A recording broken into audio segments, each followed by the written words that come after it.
ينبه ابن القيم أن العبد المؤمن ما يسلم في بعض أحواله من أمور ثلاثة، وهي مداخل للشيطان، ويحذر منها رحمه الله، وينبه على أنه ينبغي أن يتفطن العبد لها، وهي الغفلة والشهوة والغضب.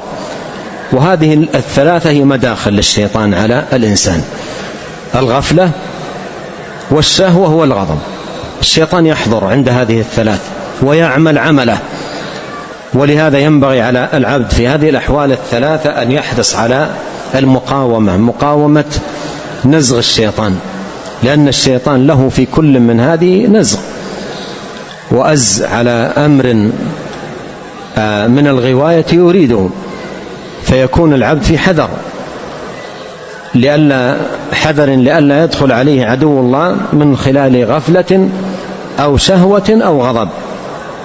يقول: ودخوله على العبد من هذه الأبواب الثلاثة ولو احترز العبد ما احترز، فلا بد من غفلة ولا بد من شهوة ولا بد من غضب، لكن يجاهد العبد نفسه وينيب إلى ربه ويستغفر من ذنبه ويفزع إلى الله عز وجل ويستعيذ بالله من الشيطان.